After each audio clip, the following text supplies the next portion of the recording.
Today's Metro News television forecast is brought to you by Lou Wendell Marine Sales. We sell family fun. Hello there. Wildfire smoke will continue to intrude a bit into northern and eastern West Virginia on Friday, affecting air quality, bringing some smoky skies.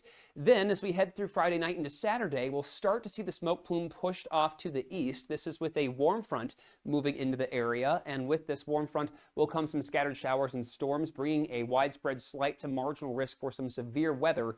For rainfall, worth noting that today's drought monitor reflects some great improvement. We are still at moderate to severe locally looking east and north, but 4 weeks ago, we had moderate to severe drought near and north of Charleston. So things have moved in a nice direction where the drought is concerned. A stray shower or thunderstorm possible looking north this evening, then relatively quiet into Friday, but Friday afternoon, we'll have some showers and storms, more isolated in nature initially, widespread rain that will be heavy at times for our Saturday. FlyCRW forecast, it starts at home. Smoke is more of an issue for D.C. and New York on Friday. We may see some smoky skies come back our way with a cold front into Sunday, but we'll keep an eye on that. Panhandle forecast. Looking at temperatures staying at 64 in New Cumberland overnight, 68 Moundsville with a stray thunderstorm, 93 there tomorrow, still hot, but a little improved from today. Martinsburg, 68 tonight and 89 tomorrow. More notably improved there. Smoke is part of that. Looking to Elkins for some hazy skies tonight in a low of 68, then a high of 91 with a stray storm. Still in the mid-90s toward Ripley. We'll see Marlinton at 67. Again, a hazy night. Winfield, some smoky skies. Charleston, 73 tonight, 94 on Friday, but having a hard time seeing 90s in the forecast after Friday, so we will trend cooler as we also trend more active this weekend. You own a boat because you love spending time on the water. Choose the outboard that allows you to make the most of it. Honda Marine's legendary reliability, ease of maintenance, and powerful performance keep you going strong. And they're all backed by the peace of mind protection of the industry's best limited warranty. Visit your Honda Marine dealer today and find out why it's more than an engine. It's your time on the water.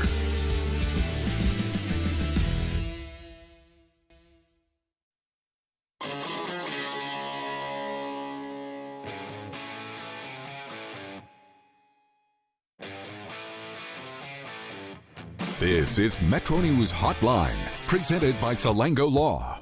Metro News Hotline is a 3-hour audio tour navigating the world of sports, news, entertainment, tech, and more from a Mountain State point of view.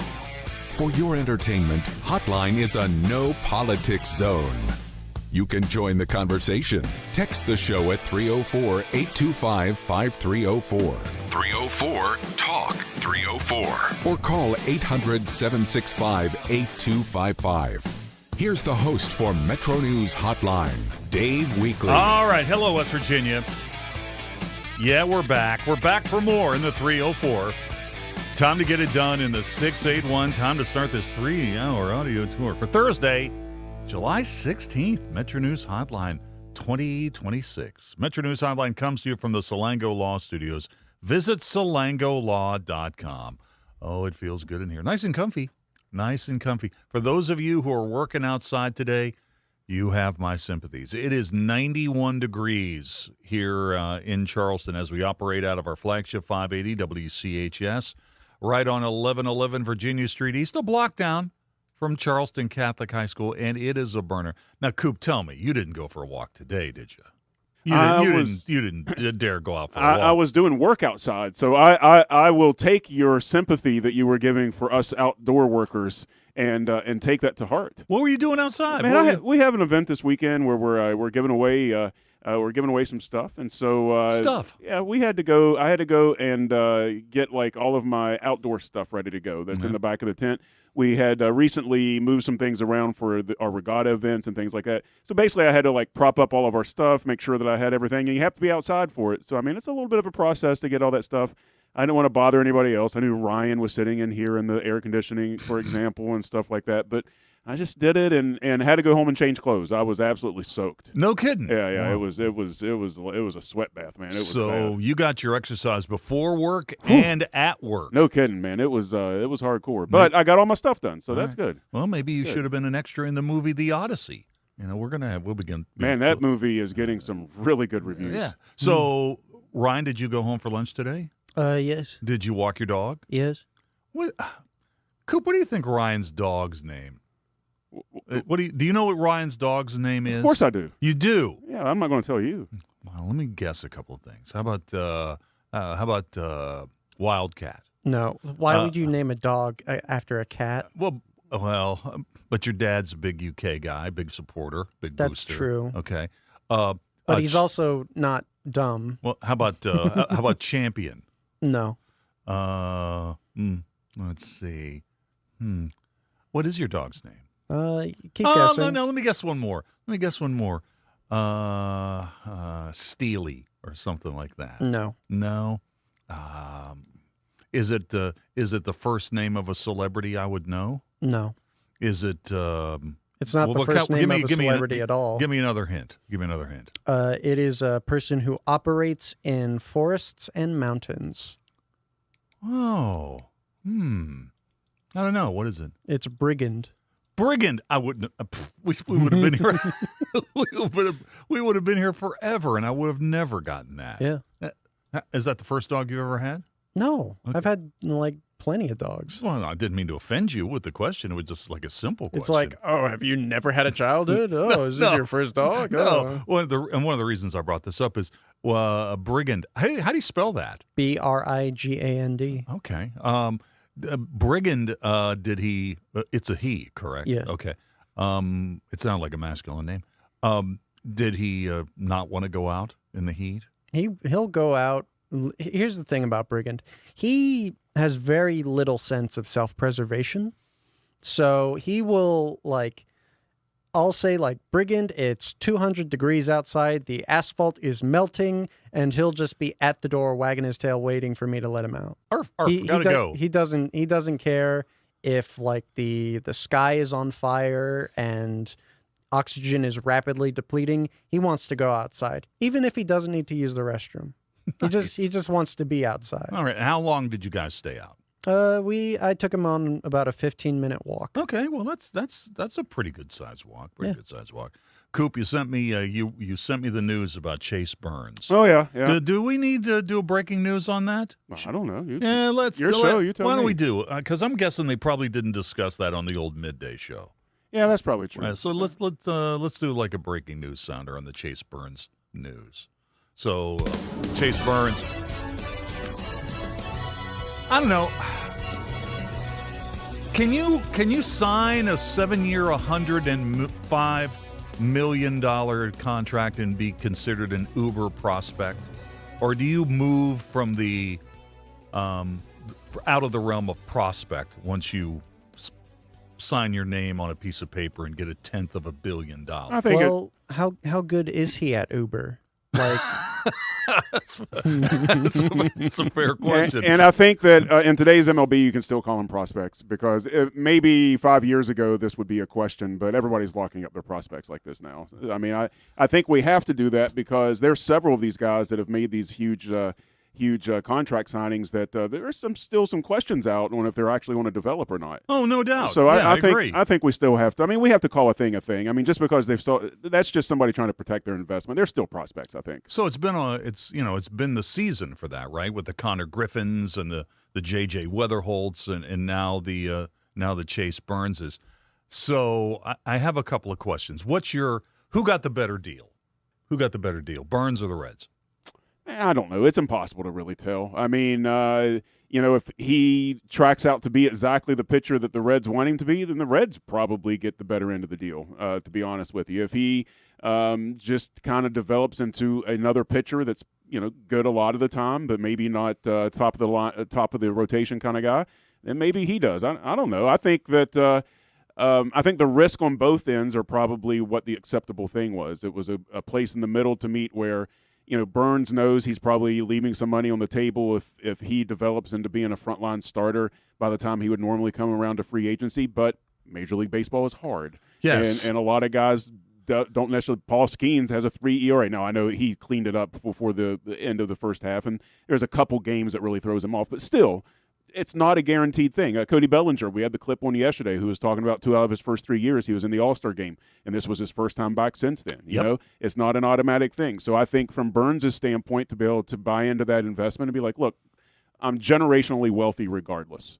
Yeah, that was going to be my point as well. I mean, did he leave some money on the table? I've seen a lot of social media posts about, man, this cat needs a better agent.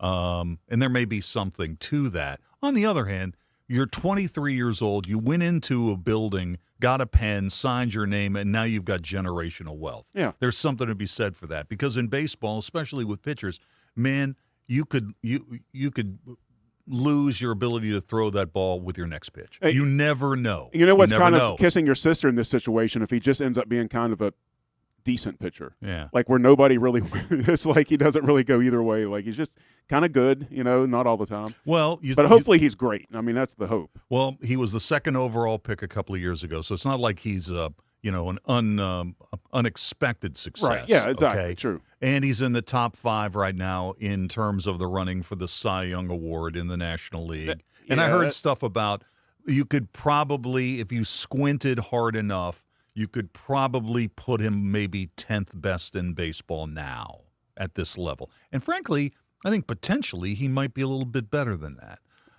I got a couple of – you're a Reds fan, so I got to run a couple of questions by you about this. What's the nature – why now?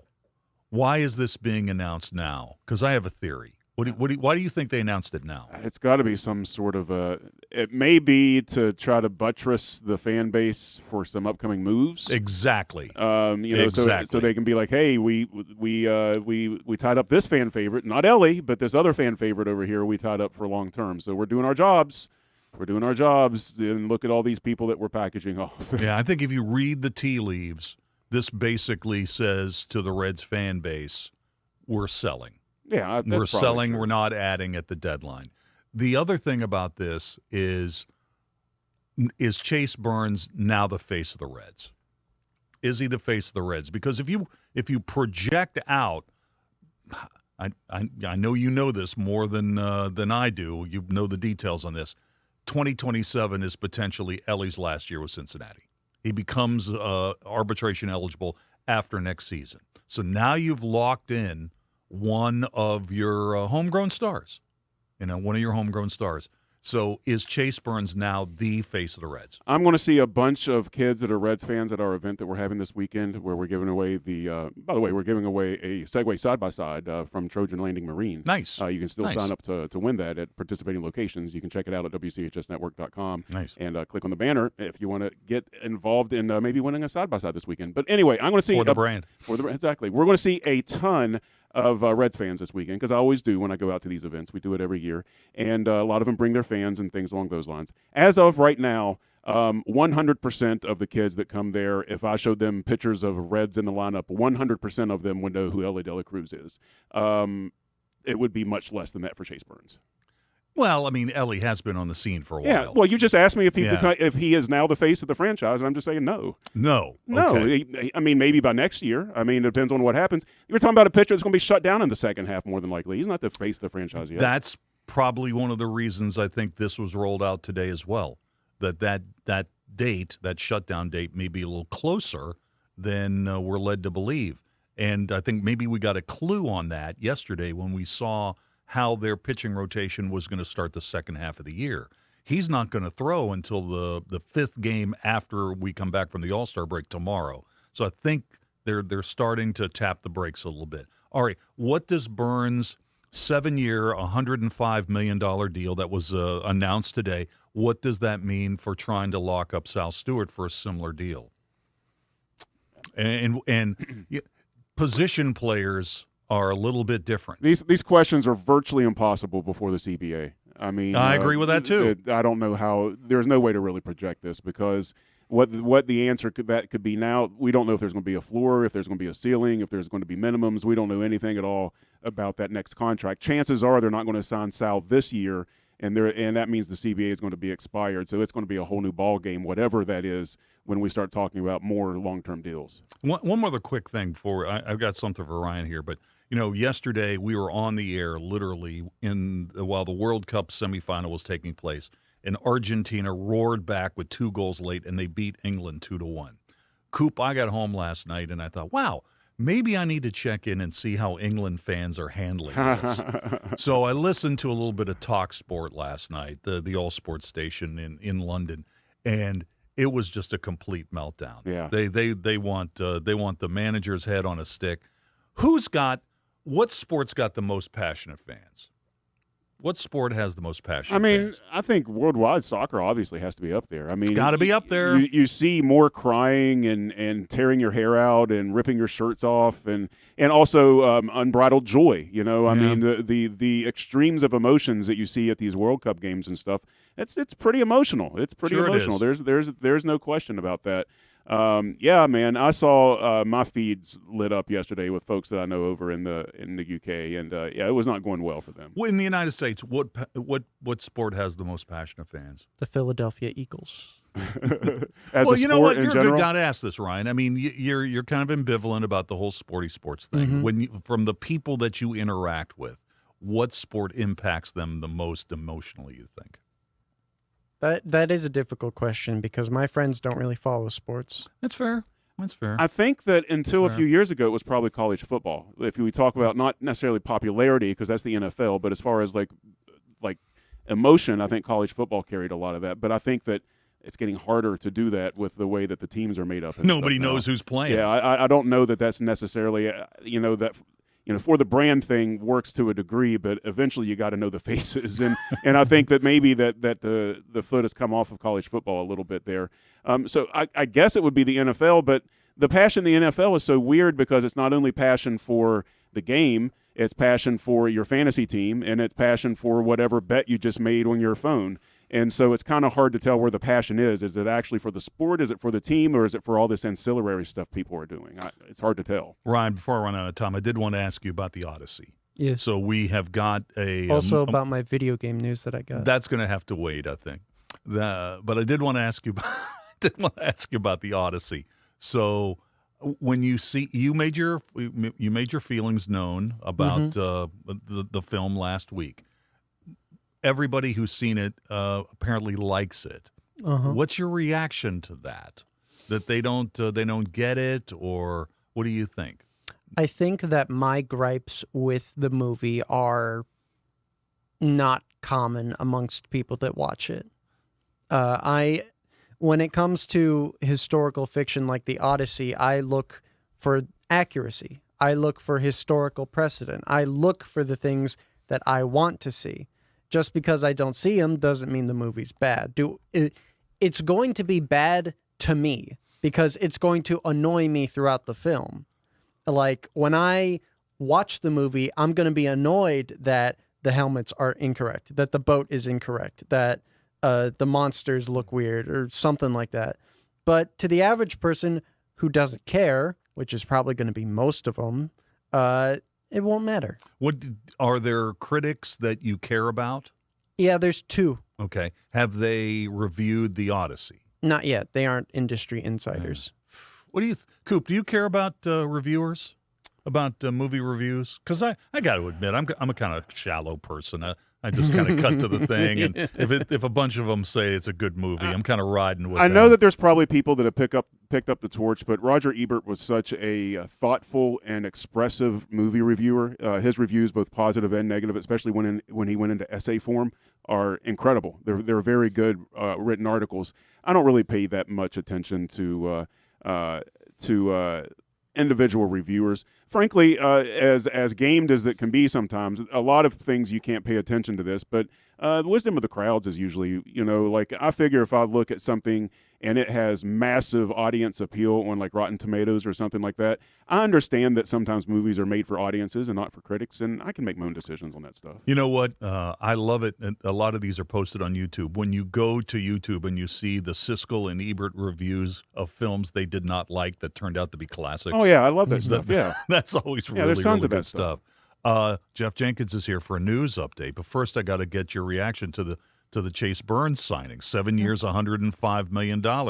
What's your reaction to that? Good.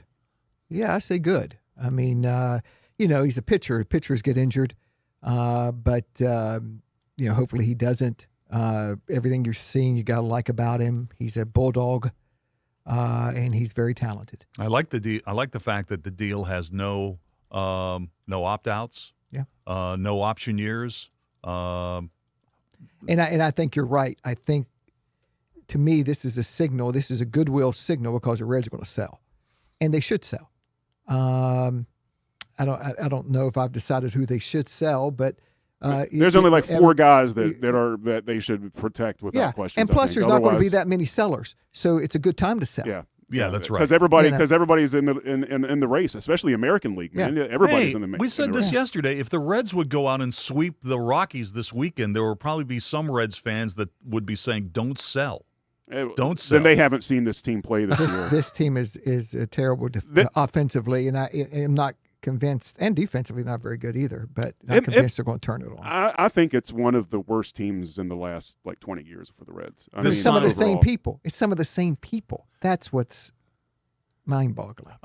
The Burns deal today, does it have any impact on the possibility of moving Green at the deadline? What do you think? You'd have to get a Green's. Yes, you had to get a huge haul, and he's got a friendly deal. I mean, that's a friendly deal to the club. He's making $8.5 a year to the club. Yeah, the Reds did that a long time ago, and so did him. I don't know why the Reds would want to. I mean, that's one. No, you got to. I think you keep him. Yeah, I think you have to keep him too. Right. What do you got in the news? What's going on in West Virginia? Well, terrible wreck, Dave. Triple fatal up on I-77, still impacting traffic there in Jackson County. 3 people killed earlier today. Also, been listening today to the first day of a hearing before the State Public Service Commissioner, taking evidence with Mon Power's plans, Dave, to build a gas-fired power plant near Morgantown. They would do this for data centers. They've got 3 data centers that are interested, and they say more would take power from this. They say they can't build it fast enough for data centers to hook on. They're asking all customers right now to help pay for it, but then they testified today that the data centers would then pay for it, and the customers would get money back. It's a controversial topic. It is. Big topic. We'll have a story coming up in just a little bit. Jeff, thank you. Okay. Let's take a quick break. We're coming back with more in just a moment. Stay tuned.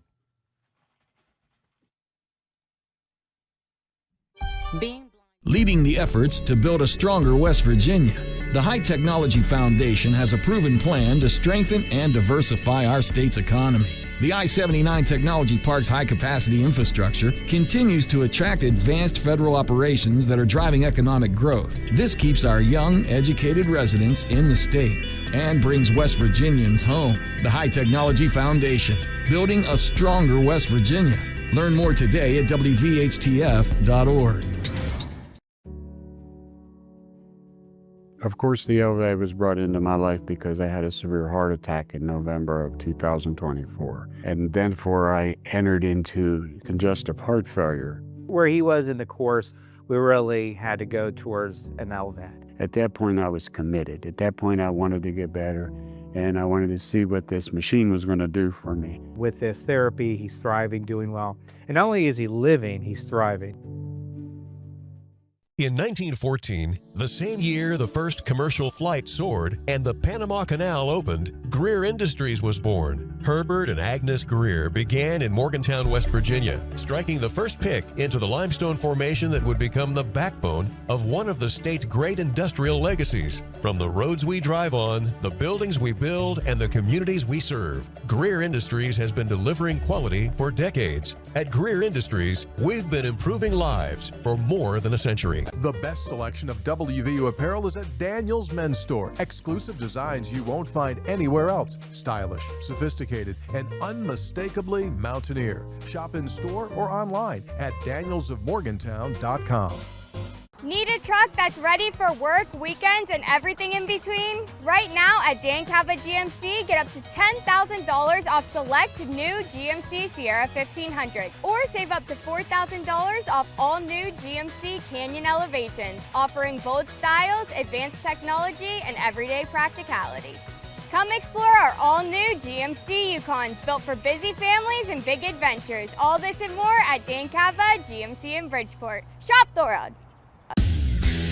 You own a boat because you love spending time on the water. Choose the outboard that allows you to make the most of it. Honda Marine's legendary reliability, ease of maintenance, and powerful performance keep you going strong. And they're all backed by the peace of mind protection of the industry's best limited warranty.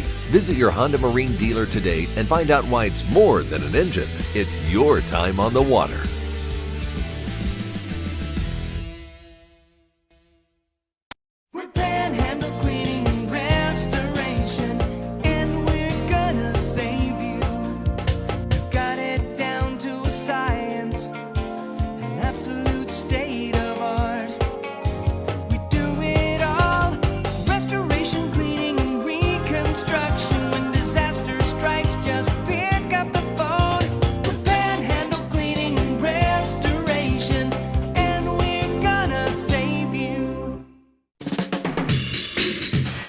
Good morning, sir. It's yet another beautiful day to be in pursuit of happiness, is it not?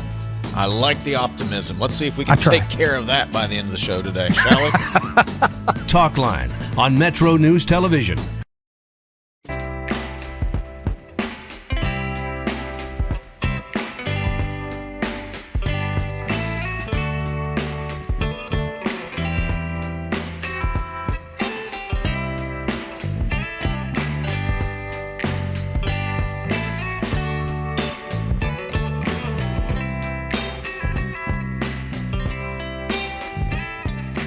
This is Hotline, presented by Salango Law on Metro News, the voice of West Virginia.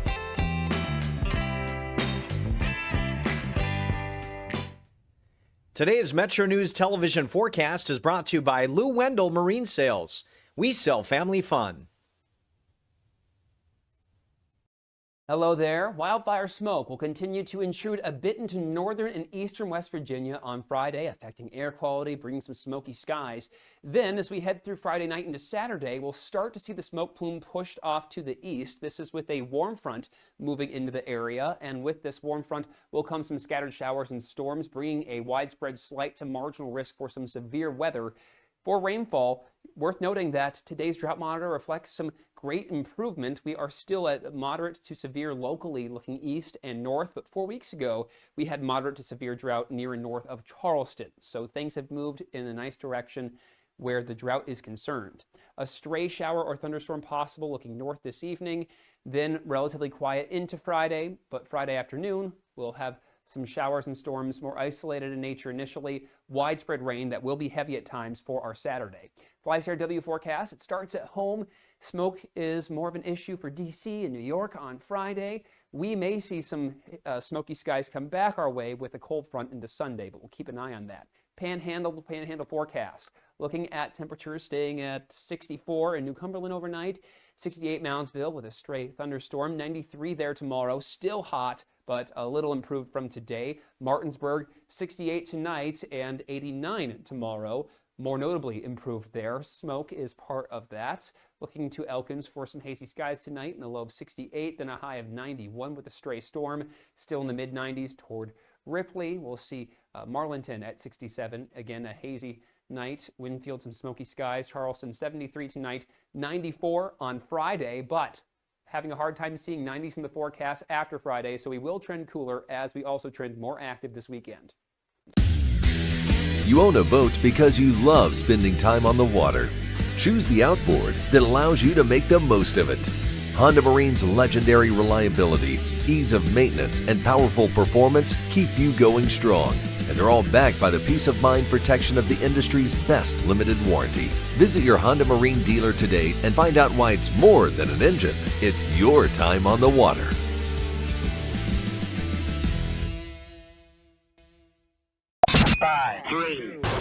I love the state of West Virginia. I've met some of my best friends.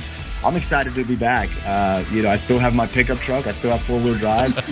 One of the ladies asked me in the forum if I know how to drive in the snow. I told her, oh yeah, I spent 5 years in Elkins. See, that's one of those things. Now that you're coming to Fairmont, you've handled the Elkins winter. Yeah, if you can handle Randolph County. I mean, you're moving. This is basically coming back to Florida here when you get to Fairmont. I mean, this is easy. It's going to be a breeze. Sportsline on Metro News Television.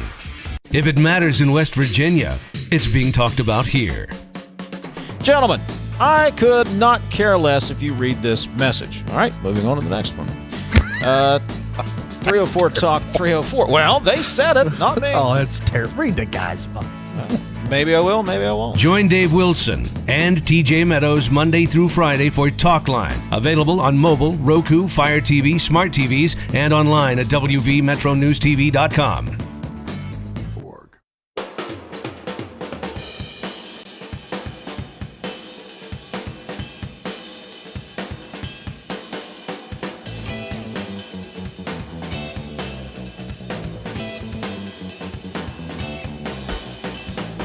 All right, welcome back to the show. Germain Lussier is going to join me here in just a minute. Man, we had so much stuff to talk about at the beginning of the show today. I didn't even get a chance to roll out the question of the day. How about that? How about that? We're also keeping our eye on the British Open today. Oh, I tell you what a crazy week in sports this has been. You would think at the All-Star break, now actually we get a game tonight. The Mets play the Phillies. But the majority of baseball remains on the All-Star break. But there is so much stuff going on with the World Cup semifinals this week, and now the British Open has started. We're keeping our eyes on that. Bryson DeChambeau playing pretty well. 67, he played earlier in the day.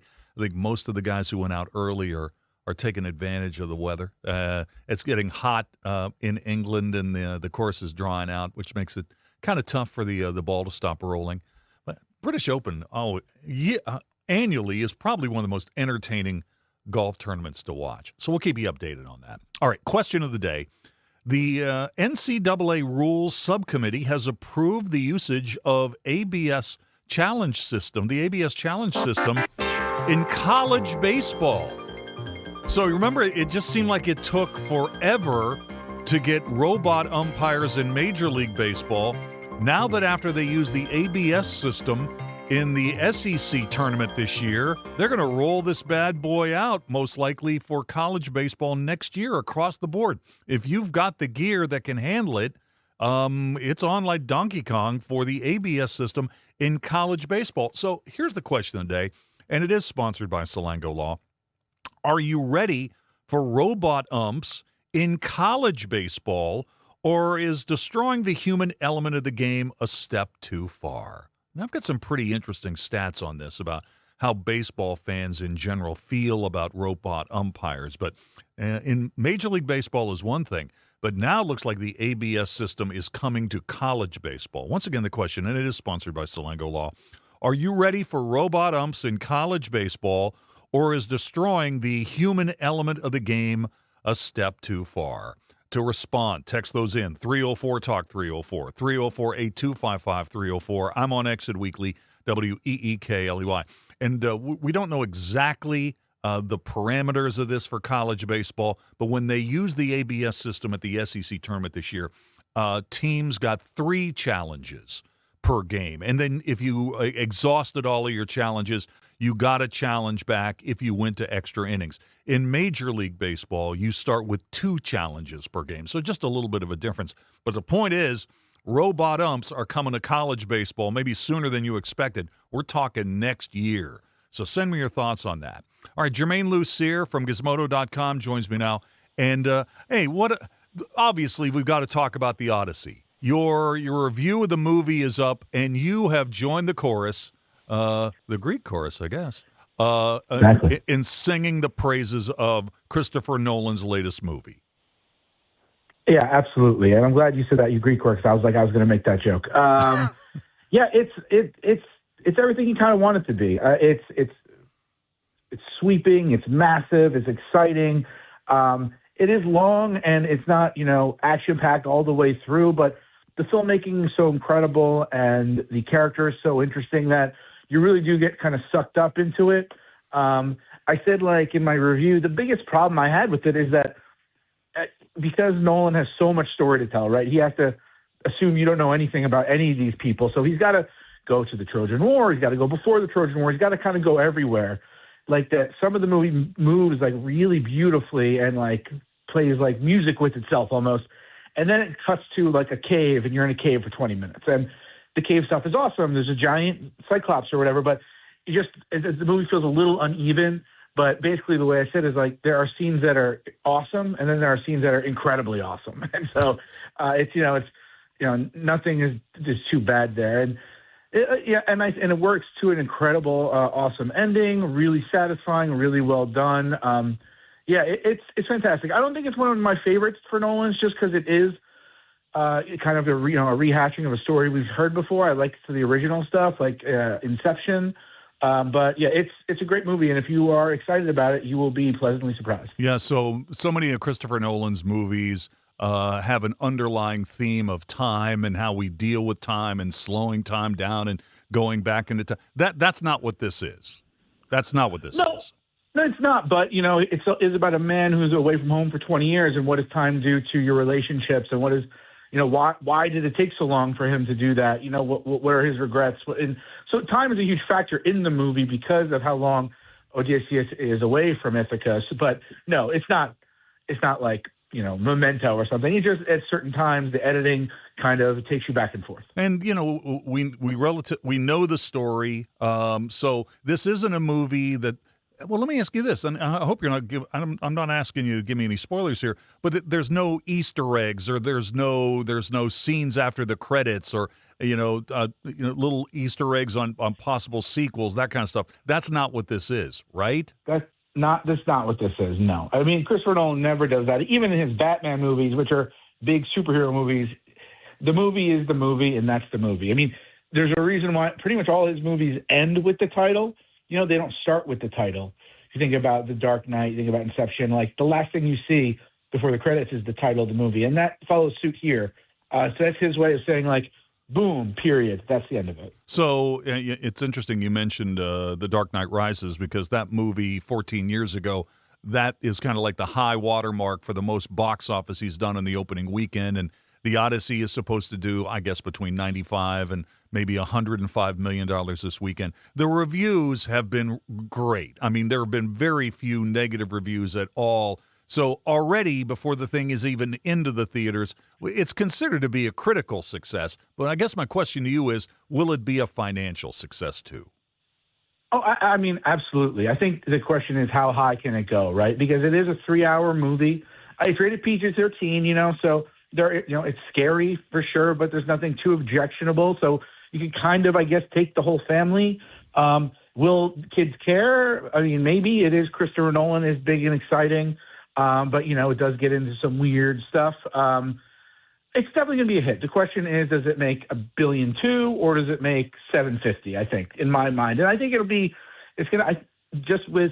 there's not a lot of movies, kind of quote unquote, for adults in theaters right now.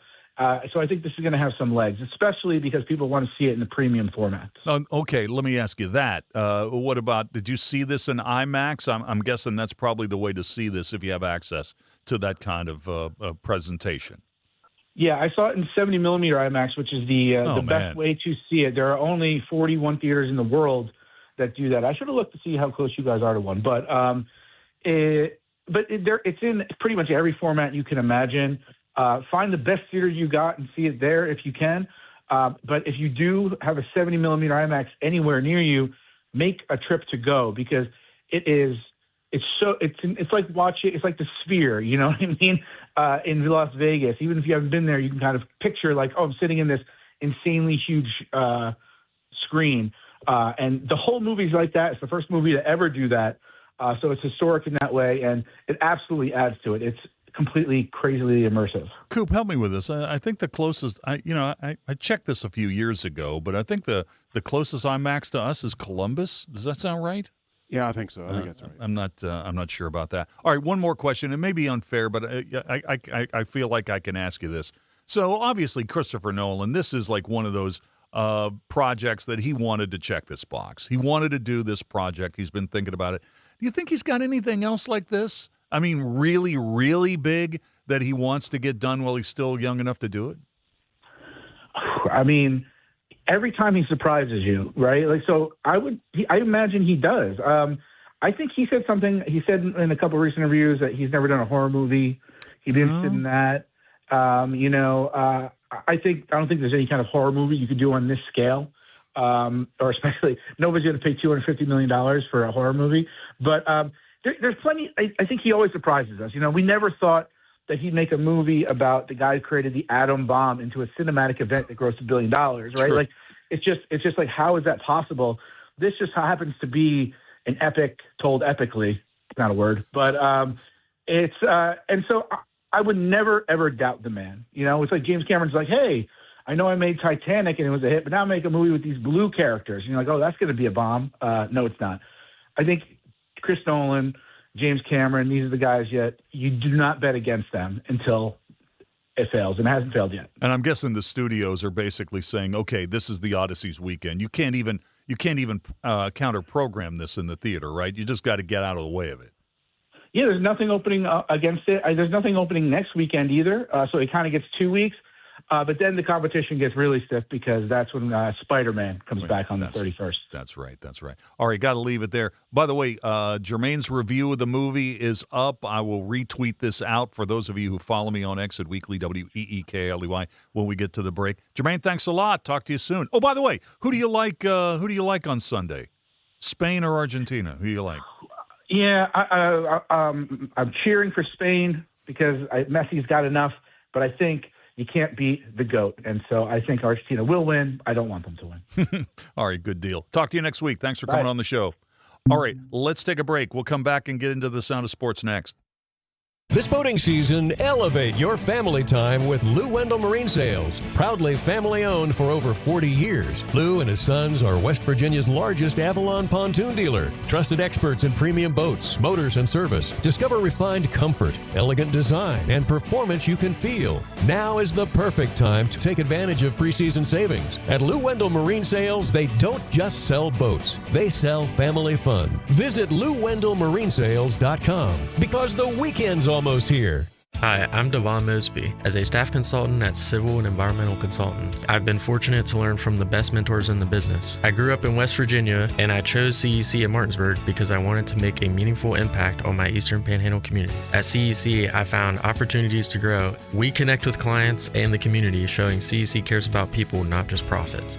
At CEC, we engineer progress in the great state of West Virginia. Find out what CEC can do for you. Visit cecinc.com. Metro News Hotline, brought to you by Salango Law, will return right after these messages.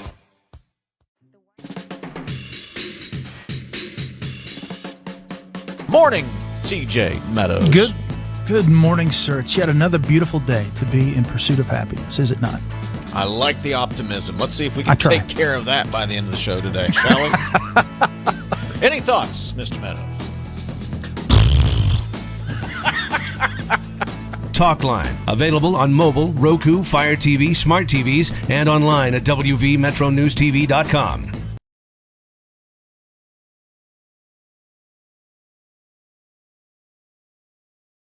Leading the efforts to build a stronger West Virginia, the High Technology Foundation has a proven plan to strengthen and diversify our state's economy. The I-79 Technology Park's high-capacity infrastructure continues to attract advanced federal operations that are driving economic growth. This keeps our young, educated residents in the state and brings West Virginians home. The High Technology Foundation, building a stronger West Virginia.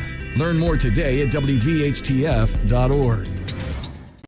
I had a severe heart attack in November of 2024. And then before I entered into congestive heart failure, we really had to go towards an LVAD. And not only is he living, he's thriving.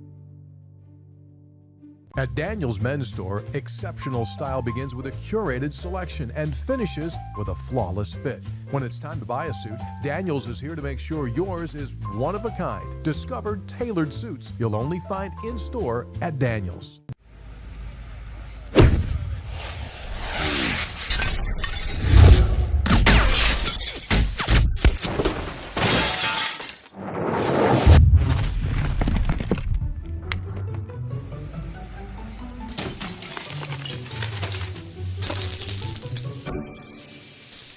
I'm Sean Kovich, Mountaineer Golf Coach.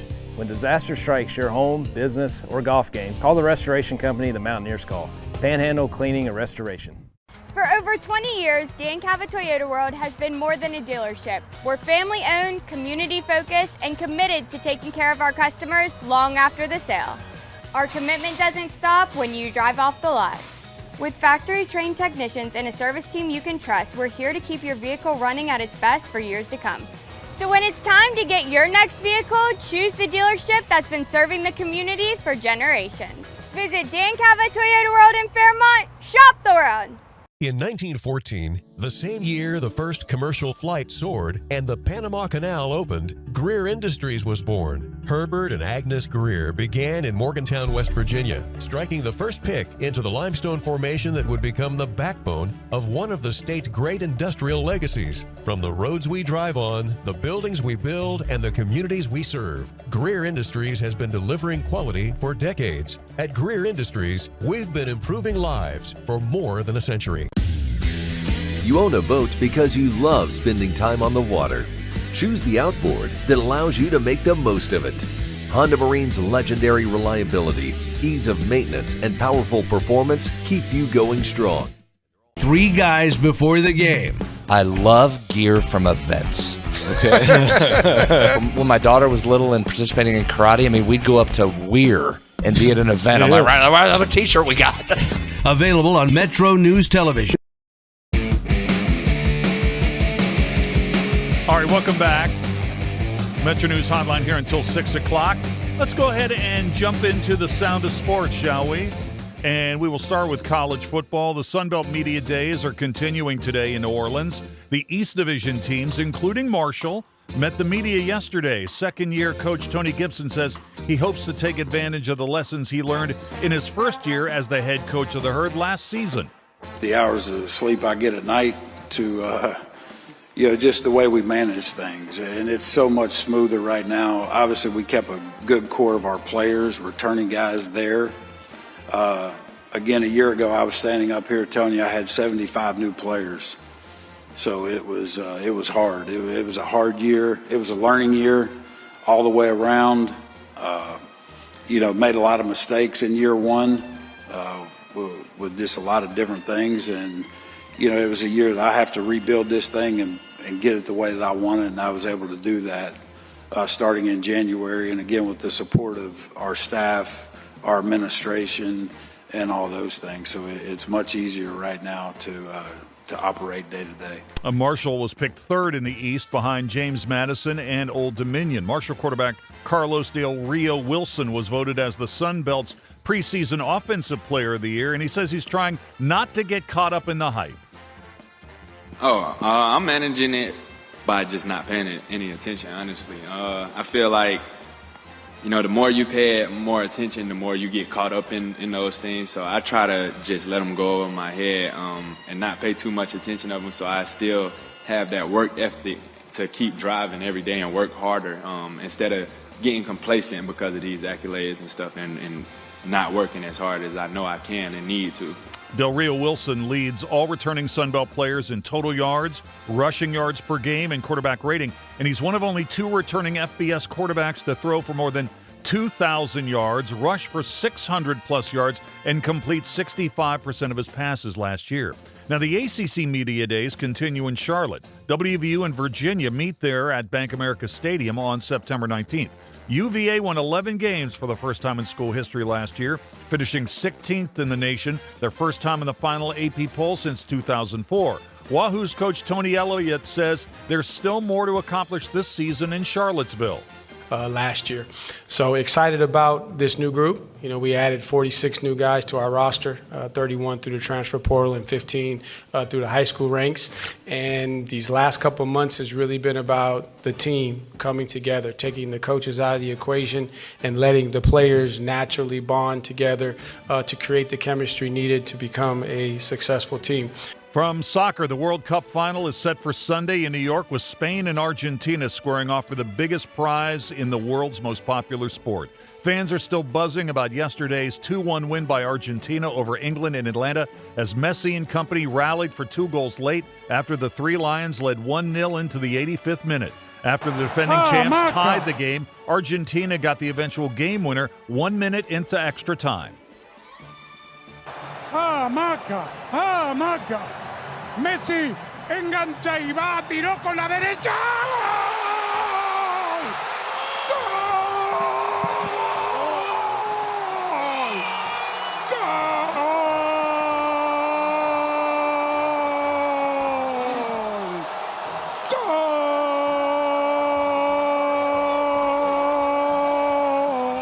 Obviously, this was a gut-wrenching loss for England and their star Harry Kane.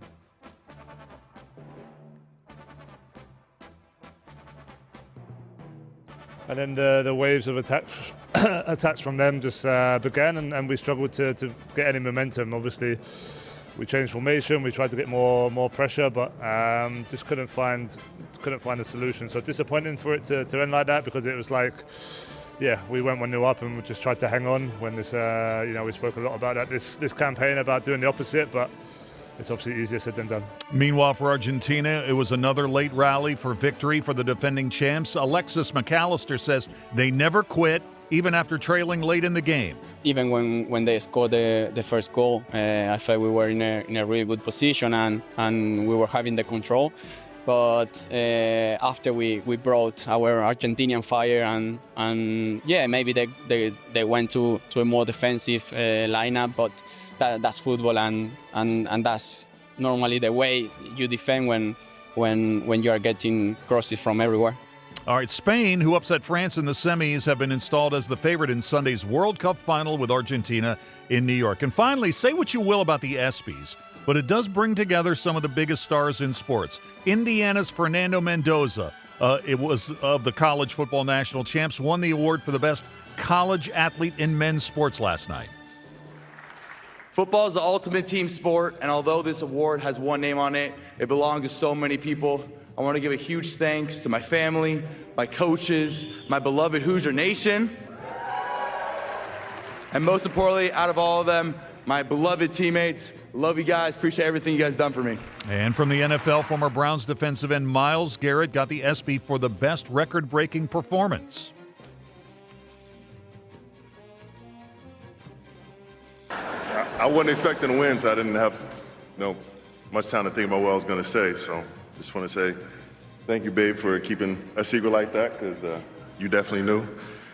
I want to thank my parents. I know it's not easy. I can get kind of locked in and focus on my sport, and I know we all try to enter our zone as athletes, and sometimes the people who mean the most of us kind of take a bit of a back seat for our journeys that we go on throughout the season. So I want to thank them for always loving me and supporting me in their own ways. All right, we'll take a quick break. We're coming back to wrap the hour in a moment.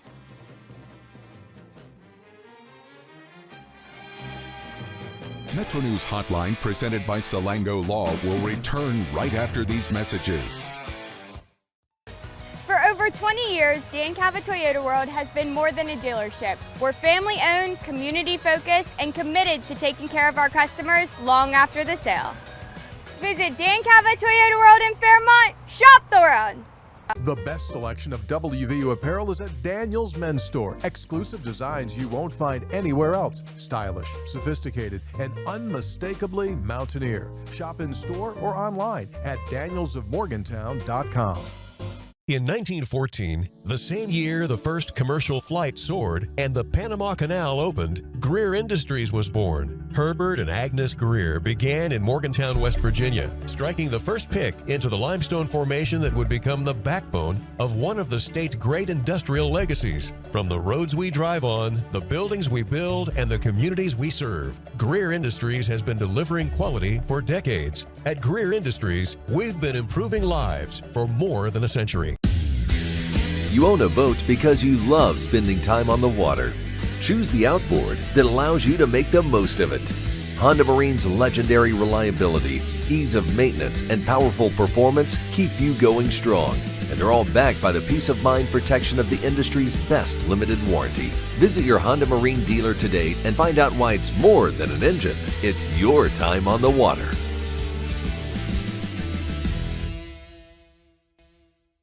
Leading the efforts to build a stronger West Virginia, the High Technology Foundation has a proven plan to strengthen and diversify our state's economy. The I-79 Technology Park's high-capacity infrastructure continues to attract advanced federal operations that are driving economic growth. This keeps our young, educated residents in the state and brings West Virginians home. The High Technology Foundation, building a stronger West Virginia.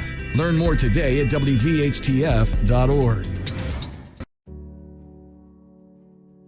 Of course, the LA was brought into my life because I had a severe heart attack in November of 2024. And then I entered into congestive heart failure. Where he was in the course, we really had to go towards an LVAD. At that point, I was committed. At that point, I wanted to get better, and I wanted to see what this machine was going to do for me. With this therapy, he's thriving, doing well. And not only is he living, he's thriving.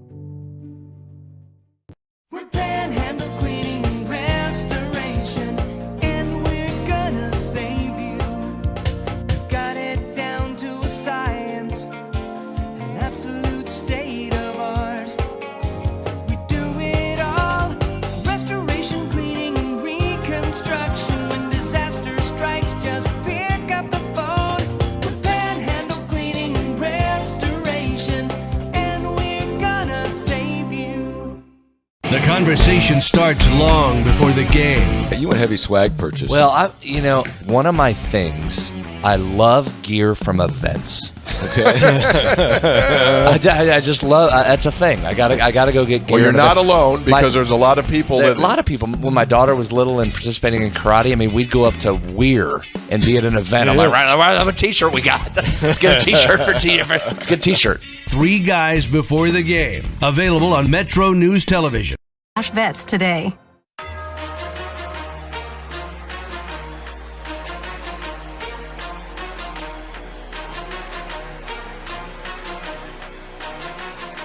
Time for a quick break. Back in just a few. This is Metro News, the voice of West Virginia.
Today's Metro News television forecast is brought to you by Lou Wendell Marine Sales. We sell family fun. Hello there. Wildfire smoke will continue to intrude a bit into northern and eastern West Virginia on Friday, affecting air quality, bringing some smoky skies. Then, as we head through Friday night into Saturday, we'll start to see the smoke plume pushed off to the east. This is with a warm front moving into the area, and with this warm front will come some scattered showers and storms, bringing a widespread slight to marginal risk for some severe weather. For rainfall, worth noting that today's drought monitor reflects some great improvement. We are still at moderate to severe locally looking east and north, but 4 weeks ago we had moderate to severe drought near and north of Charleston. So things have moved in a nice direction where the drought is concerned. A stray shower or thunderstorm possible looking north this evening, then relatively quiet into Friday, but Friday afternoon we'll have some showers and storms, more isolated in nature initially, widespread rain that will be heavy at times for our Saturday. FlyCRW forecast, it starts at home. Smoke is more of an issue for D.C. and New York on Friday. We may see some smoky skies come back our way with a cold front into Sunday, but we'll keep an eye on that. Panhandle forecast. Looking at temperatures staying at 64 in New Cumberland overnight, 68 Moundsville with a stray thunderstorm, 93 there tomorrow, still hot, but a little improved from today. Martinsburg, 68 tonight and 89 tomorrow. More notably improved there. Smoke is part of that. Looking to Elkins for some hazy skies tonight and a low of 68, then a high of 91 with a stray storm. Still in the mid-90s toward Ripley. We'll see Marlinton at 67. Again, a hazy night. Winfield, some smoky skies. Charleston, 73 tonight, 94 on Friday, but having a hard time seeing 90s in the forecast after Friday, so we will trend cooler as we also trend more active this weekend. You own a boat because you love spending time on the water. Choose the outboard that allows you to make the most of it. Honda Marine's legendary reliability, ease of maintenance, and powerful performance keep you going strong. And they're all backed by the peace of mind protection of the industry's best limited warranty. Visit your Honda Marine dealer today and find out why it's more than an engine. It's your time on the water.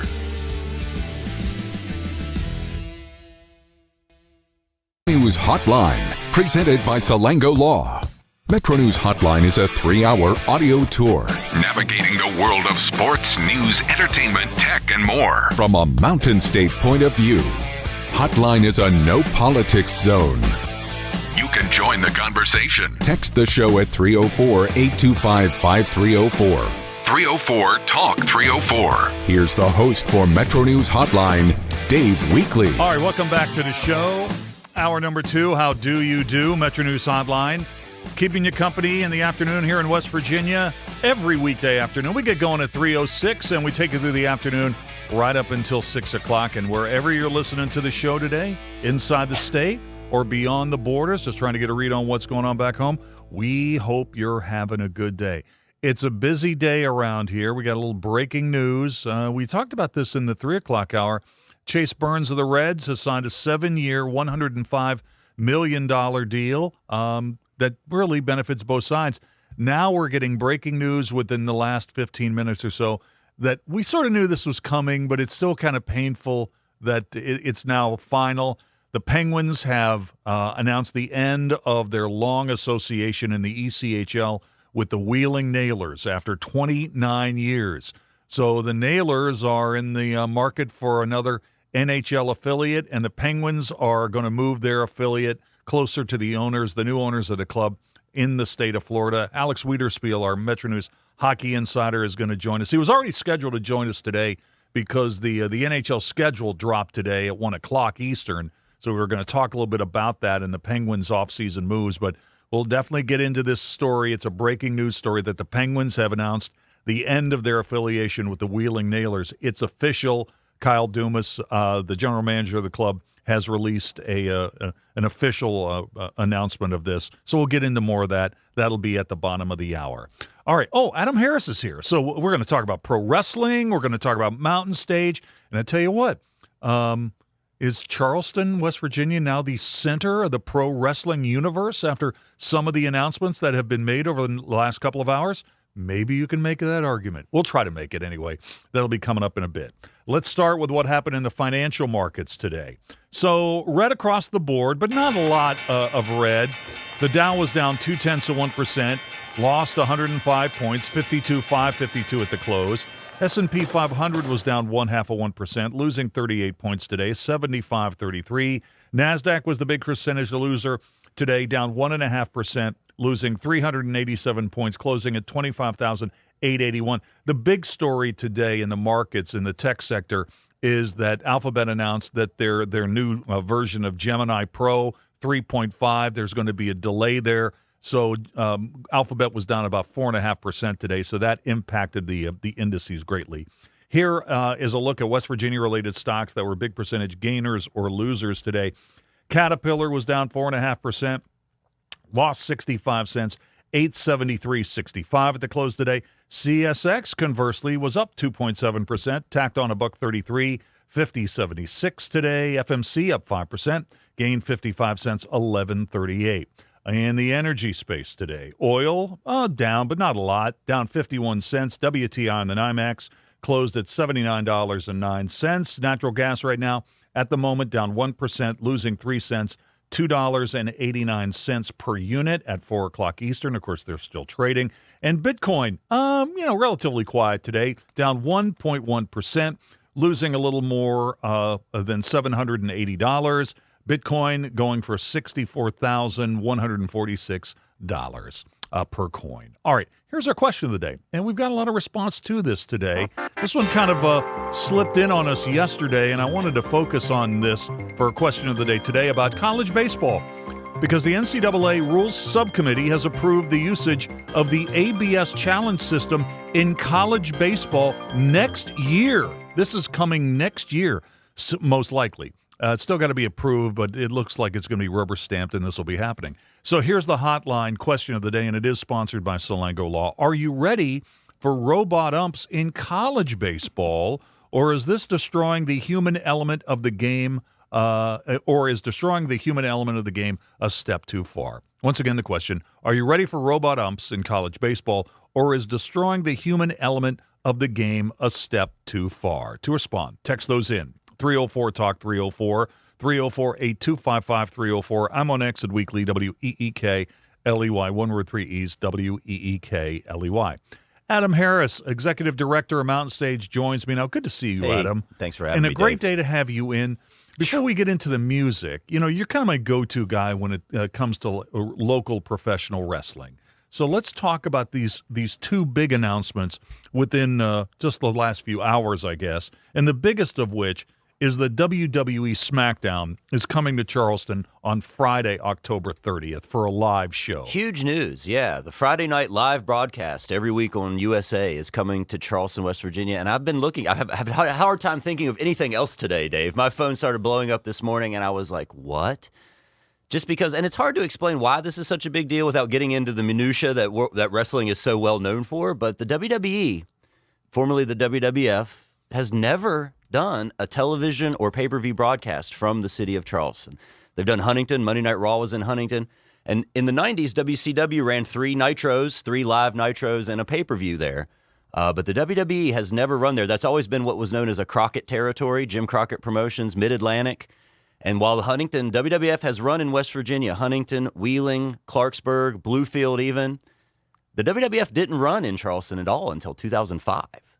And even after that, I guess I always thought that maybe the arena wasn't big enough for the production-wise. I mean, that's kind of what I always was told, but it surprised me. It was a huge surprise to see that this morning, especially considering that the second biggest promotion in the country, AEW, just announced a return. That's right. On Saturday, September the 19th. So both of the biggest companies are going to be doing live television from Charleston within a month of each other. That AEW show that is going to be on September 19th, pre-sales began today for that. There you go. And I'm guessing those are going to go pretty fast. But regarding SmackDown coming to Charleston, when will we know, or when will we have any idea about, will Cody Rhodes be part of that show? I mean, this is the biggest of the big, right? Good question. The graphic has a few of the biggest names in wrestling. Cody Rhodes is on there. Dominic Mysterio, I think, is on there. Charlotte Flair, Jade Cargill. A lot of the top stars are on there, but of course it says card subject to change. And so you got to wait and see. And you know, Dave, I've kind of been down on the WWE product, as they say, the last, several months, maybe even a year or so. It just hasn't been appealing to me. I've been down about the ticket prices and about how expensive it is to go see a show. And they know nothing better is going to bring me back into it than to have a show in my hometown coming up, because this makes me want to get more invested in the TV, just to follow along to see like who we might see. And I'm not sure what the pay-per-view schedule is. That's going to be in between their October pay-per-view and probably Survivor Series. So chances are we could see some big names. So for a live WWE SmackDown show in Charleston, that'll sell out, right? So, I mean, it depends on the seating and how they set it up and what capacity. And in WWE, they've been making their sets even smaller in order to cram people in, as many as possible. And so some of the TV sets are even smaller, or at least a lower footprint. When WCW did their pay-per-view, it says it was sold out at 10,000 people, and that was in 1999. And most of the AEW shows have done between 6,000 and 8,000 tickets.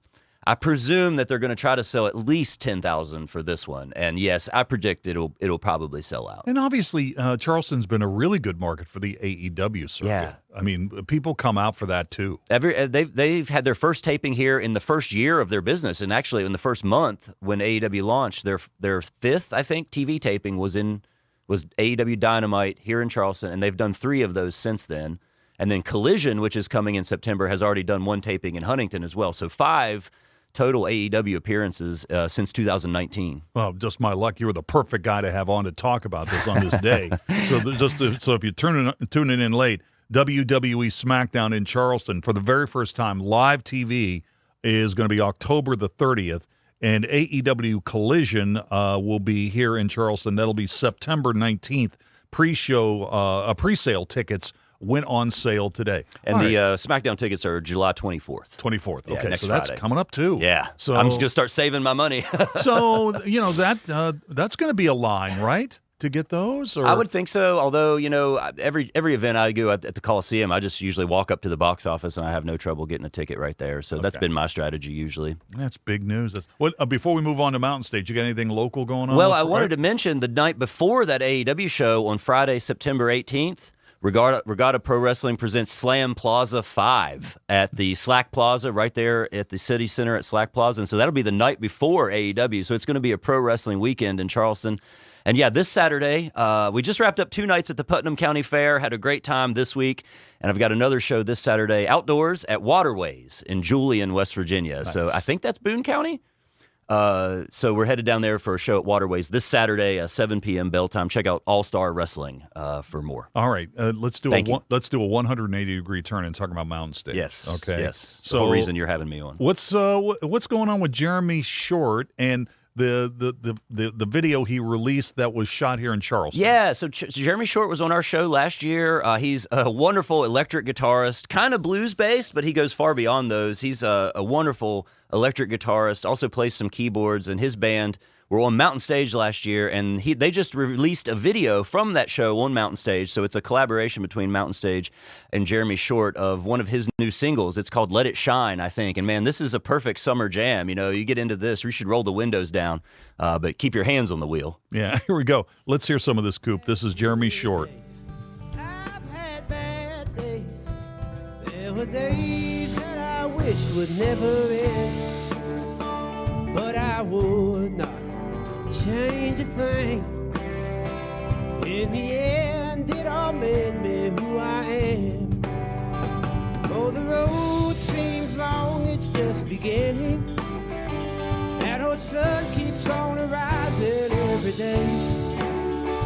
Let it shine on me, and everyone I love. Keep on shining all your lights from up above. All right, I there should you go. mention Jeremy's a product of the Eastern Kentucky music scene, but he kind of came up just like Tyler Childers out of Huntington, West Virginia. And I just pulled up his tour dates, man. Jeremy is all over the place. Cape Girardeau, Missouri, Cincinnati, Ohio, Grand Rapids, Michigan, Indianapolis, Indiana, Cincinnati again. I mean, I love seeing this for one of our locals who's doing a great job right now. So, Adam, I don't know if you know the answer to this, but I got to ask. I mean, it's not totally unique for an artist to use their performance on Mountain Stage in a video, is it? Not totally, no. But I mean, a lot of artists are very careful about the products that they put out, and most of them don't. Like Jeremy Short is not going to have as many video resources as a young artist and an upcoming artist.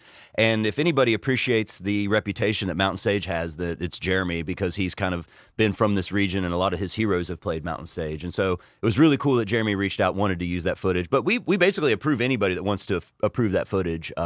We approve anybody that wants to use it. Okay. So, for example, you're a radio show, but I mean, did you know in advance that he was thinking about doing this? No, although they were really excited about the streaming, about the streaming aspect of the show. When we do our show in Charleston, we do have it's like a 5 or 6 camera shoot, thanks to West Virginia Public Broadcasting, and people can watch along on the stream. And that's a pretty sophisticated setup, even for most of the artists that we have on the show, and especially with an audience there, too. A lot of the most intricate studio setups are confined in a studio with camera people and maybe very little or no audience. At Mountain Stage, not only do you get the lighting and the well-lit production, but you also have the audience there to respond, which is what sets our video out from a lot of the live videos that are out there. Well, I think it goes without saying also that if you can cooperate with an artist on a project like this, they're much more inclined to come back. Oh, for sure. Yeah, for sure. Yeah. And I loved working with Jeremy. I love his band. They're going to be a part of Be My Neighbor Day when that comes back in September. So Jeremy, always willing to give back as well. He's done a lot of work for Healing Appalachia as well. Overall, a good guy, and I love Jeremy, and that's why I wanted to play that song for you guys. So Jeremy Short. Let's talk a little bit about the next live show in Charleston. That's going to be Sunday, August 2nd. Yeah, I'm excited about this. We're counting down the days. Tiff Merritt has her first new music in over a decade, I believe, and she's going to come back to Mountain Stage. She first came on in 2005. Which is kind of hard to believe, but at this point, she's kind of become one of the elder stateswomen of American folk music. The Jayhawks, who we've talked about and played their music the last couple weeks, a band going on 4 decades of music now, and they've got a brand new album that's coming out actually in August. And so the Jayhawks will be here. And I think I sent something from Candy Jenkins, who's a wonderful country singer. Again, another artist that's kind of from that Kentuckiana portion of the Midwest there. And she's got a kind of a classic country sound with an updated point of view. And I really love this music, and I know the audience is going to dig it from Candy Jenkins.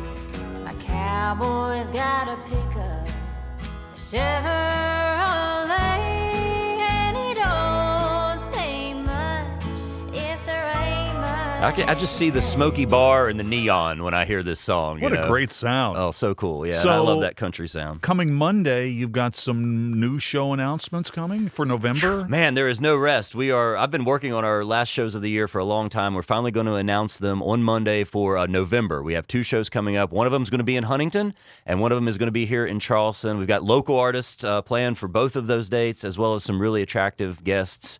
And those are going to be announced and on sale to our Mountain Stage members on Monday. And then they'll go on sale to the public a week from tomorrow, next Friday. And so I would always love to encourage folks to sign up for our email newsletter. And that's the best way to stay up to date. Mountainstage.org, that's the way to do it. Yep, scroll all the way down to the bottom. If you're on the desktop page, there's a link there to just type your email in there, and that's the best way to stay informed. Yeah, I've had it for a while. It's excellent. Thank you. Well, let me ask you this. We got 90 seconds here before we have to get out of here. This news about SmackDown coming to Charleston, that's announced. It's going to be on a Friday, October the 30th. Will that be the biggest professional wrestling show to ever come to Charleston? I mean, that's an interesting judgment call. I was just looking, we are 40 years removed from when Ricky Morton battled Ric Flair in a cage here in Charleston at the auditorium as part of the Great American Bash, and the Road Warriors were a part of that. And the attendance numbers are kind of hard to get the history on for some of those older shows. And that WCW pay-per-view was pretty high profile in 1999 when wrestling was very hot. And so I think this means it's big, it's significant. I don't know if it'll be the biggest by numbers. WWE seems to profit off of everything, though, so I'm sure they'll be doing okay. I'm very anxious to see what the ticket prices are. This is a small venue for them. They usually do 13 to 18,000 or more venues for their TV tapings. And so I'm wondering if there's fewer tickets, does that mean higher prices? Well, we're going to be talking about this a lot as we get closer to the date. This is big news for us wrestling So fans. SmackDown is coming on October 30th and AEW Collision on September 19th. Pre-sales of tickets begin today here in Charleston. Adam, thanks. Thanks, Dave. Appreciate you. Adam Harris, executive producer at Mountain Stage, and my go-to guy when it comes to pro wrestling. Let's take a break, and the Entertainment Report is next. Don't forget about our podcast. Check out your favorite podcast provider or simply go to WVMetroNews.com and click on the podcast link. This is Hotline, presented by Salango Law on Metro News, the voice of West Virginia. Okay, so we're going to do public math. So he won 9 his second year at West Virginia, 5 his second year at Michigan, 8 his second year at Arizona, second year at Jack State. He won 9, so it's 31 divided by 4. Yeah, just under 8 per win or per season. So there you go, Hunter. You can just forget about everything else. Just mark it down. Put Tony and I down for 8, Coach Hunter. Put us on the prediction show for 8. We already got it. Sportsline on Metro News Television. Leading the efforts to build a stronger West Virginia, the High Technology Foundation has a proven plan to strengthen and diversify our state's economy. The I-79 Technology Park's high-capacity infrastructure continues to attract advanced federal operations that are driving economic growth. This keeps our young, educated residents in the state and brings West Virginians home. The High Technology Foundation, building a stronger West Virginia. Learn more today at WVHTF.org. In 1914, the same year the first commercial flight soared and the Panama Canal opened, Greer Industries was born. Herbert and Agnes Greer began in Morgantown, West Virginia, striking the first pick into the limestone formation that would become the backbone of one of the state's great industrial legacies. From the roads we drive on, the buildings we build, and the communities we serve, Greer Industries has been delivering quality for decades. At Greer Industries, we've been improving lives for more than a century. Need a truck that's ready for work, weekends, and everything in between? Right now at Dan Cava GMC, get up to $10,000 off select new GMC Sierra 1500, or save up to $4,000 off all new GMC Canyon Elevations, offering bold styles, advanced technology, and everyday practicality. Come explore our all-new GMC Yukons, built for busy families and big adventures. All this and more at Dan Cava GMC in Bridgeport. Shop Thorold. You own a boat because you love spending time on the water. Choose the outboard that allows you to make the most of it. Honda Marine's legendary reliability, ease of maintenance, and powerful performance keep you going strong. I had a severe heart attack in November of 2024. And then I entered into congestive heart failure. We really had to go towards an LVAD. And not only is he living, he's thriving.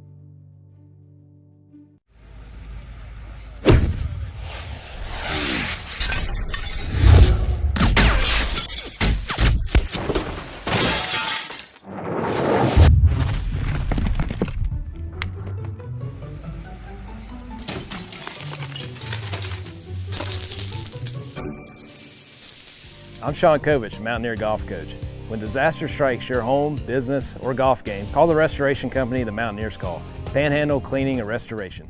At Daniel's Men's Store, exceptional style begins with a curated selection and finishes with a flawless fit. When it's time to buy a suit, Daniel's is here to make sure yours is one of a kind. Discovered tailored suits you'll only find in store at Daniel's. We're going to do public math, so it's 31 divided by 4. Yeah, just under 8 per win. Just mark it down. Put Tony and I down for 8, Coach Hunter. Put us on the prediction show for 8. We already got it. There's the math. Just go. Sportsline on Metro News Television.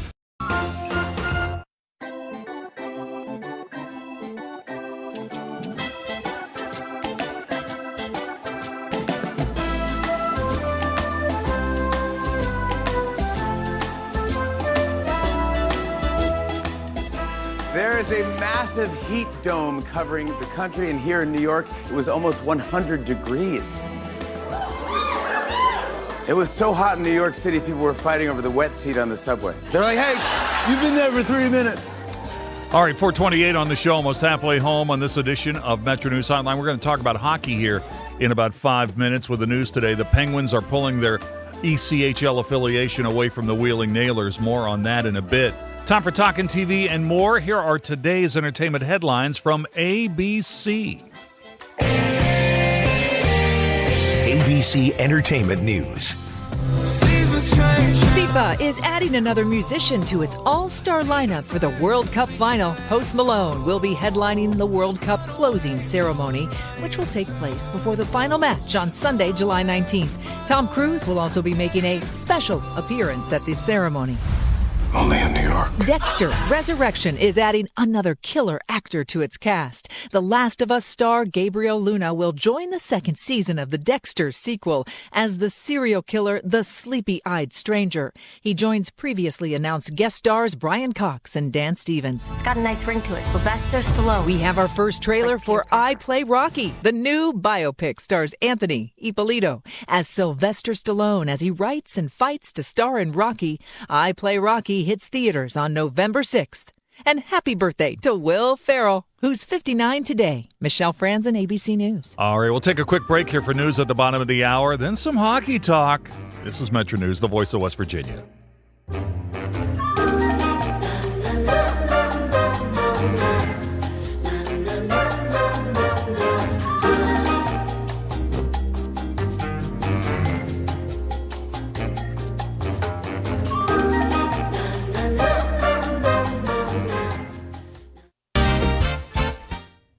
Today's Metro News television forecast is brought to you by Lou Wendell Marine Sales. We sell family fun. Hello there. Wildfire smoke will continue to intrude a bit into northern and eastern West Virginia on Friday, affecting air quality, bringing some smoky skies. Then, as we head through Friday night into Saturday, we'll start to see the smoke plume pushed off to the east. This is with a warm front moving into the area, and with this warm front will come some scattered showers and storms, bringing a widespread slight to marginal risk for some severe weather. For rainfall, worth noting that today's drought monitor reflects some great improvement. We are still at moderate to severe locally looking east and north, but 4 weeks ago we had moderate to severe drought near and north of Charleston. So things have moved in a nice direction where the drought is concerned. A stray shower or thunderstorm possible looking north this evening, then relatively quiet into Friday, but Friday afternoon we'll have some showers and storms, more isolated in nature initially, widespread rain that will be heavy at times for our Saturday. FlyCRW forecast, it starts at home. Smoke is more of an issue for D.C. and New York on Friday. We may see some smoky skies come back our way with a cold front into Sunday, but we'll keep an eye on that. Panhandle forecast. Looking at temperatures staying at 64 in New Cumberland overnight, 68 Moundsville with a stray thunderstorm, 93 there tomorrow, still hot, but a little improved from today. Martinsburg, 68 tonight and 89 tomorrow. More notably improved there. Smoke is part of that. Looking to Elkins for some hazy skies tonight and a low of 68, then a high of 91 with a stray storm. Still in the mid-90s toward Ripley. We'll see Marlinton at 67. Again, a hazy night. Winfield, some smoky skies. Charleston, 73 tonight, 94 on Friday, but having a hard time seeing 90s in the forecast after Friday, so we will trend cooler as we also trend more active this weekend. You own a boat because you love spending time on the water. Choose the outboard that allows you to make the most of it. Honda Marine's legendary reliability, ease of maintenance, and powerful performance keep you going strong. And they're all backed by the peace of mind protection of the industry's best limited warranty. Visit your Honda Marine dealer today and find out why it's more than an engine. It's your time on the water.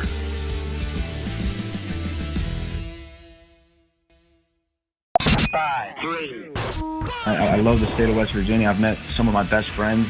I'm excited to be back. I still have my pickup truck. I still have four-wheel drive. One of the ladies asked me in the forum if I know how to drive in the snow. I told her, oh, yeah, I spent 5 years in Elkins. See, that's one of those things. Now that you're coming to Fairmont, you've handled the Elkins winter. Yeah, if you can handle Randolph County. I mean, you're moving. This basically coming back to Florida here when you get to Fairmont. I mean, this is easy. It's going to be a breeze. Sportsline on Metro News Television. If it matters in West Virginia, it's being talked about here.